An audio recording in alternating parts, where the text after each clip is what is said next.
sais pas quoi, le premier mois à l'école, on n'a pas de cours. Ouais. En fait, on va aller visiter des entreprises et elles vont venir pour nous faire des conférences. Waouh, c'est génial, ça nous coupe de l'enseignement classique. Ouais. Le mois de coupure pédagogique est une passerelle entre les classes préparatoires et le cycle ingénieur. Cette coupure a pour but de vous initier au monde de l'entreprise, au langage des compétences et à la pédagogie par projet que vous allez pratiquer tout au long de cette année. Vous allez être en contact direct avec des professionnels dans différents secteurs. Des conférences sur les métiers de l'ingénieur, et ils sont très nombreux. Des retours d'expérience des diplômés de l'ISEP qui sont en activité. On n'a pas une différence entre la défense d'un côté et le civil de l'autre. Nos marchés sont multidomestiques. C'est aussi des terrains d'opportunité. Et des visites d'entreprises partenaires où vous rencontrerez des ingénieurs en action qui seront aussi disponibles pour répondre à toutes vos interrogations. Et ils font quoi chez Thales? Pour moi, ils font tout ce qui est aérospatial, non? Ils fabriquent. On écoute toutes les activités électromagnétiques. On participe activement à la sécurisation du ciel en Europe. C'est une boîte qui est très intéressante et j'hésiterai pas à y faire un stage. On va voir quelle boîte aujourd'hui? On va voir Acropolis. Alors c'est une boîte très pointue dans la téléphonie. Et c'est une visite ou une conférence? Une visite. Ici c'est une zone strictement réservée, donc je vous demanderai de faire attention, de rester bien groupé et de surtout ne toucher à rien. Deux principes fondamentaux au data center, l'électricité et le froid. Vous avez beaucoup de chance de pouvoir accéder et voir de vos propres yeux une salle blanche. Capgemini offre un panel assez large de projets avec des acteurs différents. Et c'est cette période-là qui permet de continuer l'apprentissage. Puis après, je suis parti sur la Poste, et je suis revenu dans la Poste, donc on fait des trucs très très différents. Et maintenant, on va chez IBM.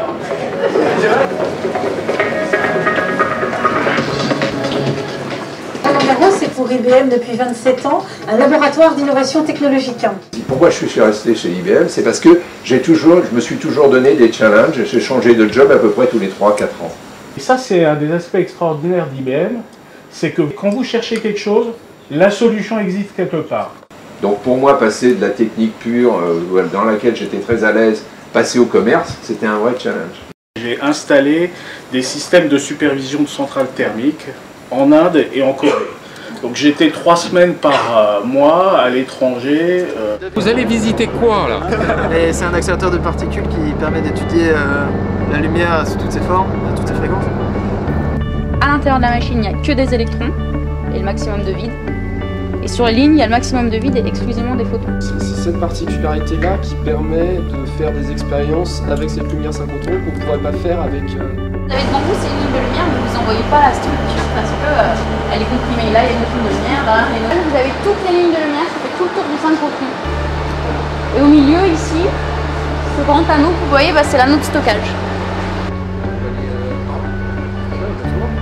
Là en ce moment il y a des électrons qui tournent, donc ça veut dire qu'il y a du rayonnement à l'intérieur. On touche à un petit peu tous les domaines, physique, chimie, bio, archéologie, patrimoine. C'était tellement enrichissant. Xavier, c'était vraiment enrichissant cette journée, franchement. C'était très sympa. On a vu des chercheurs à l'œuvre, là c'était vraiment génial.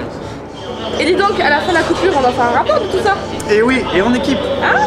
La pédagogie par projet, le fameux APP, vise essentiellement à vous sensibiliser au travail collaboratif et en équipe.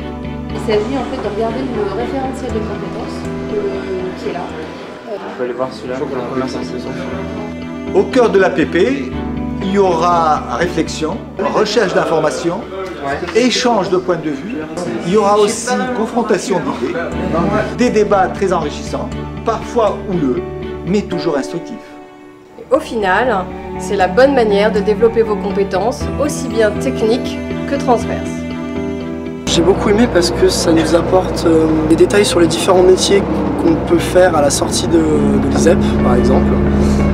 On découvre aussi des entreprises qu'on ne connaissait pas forcément.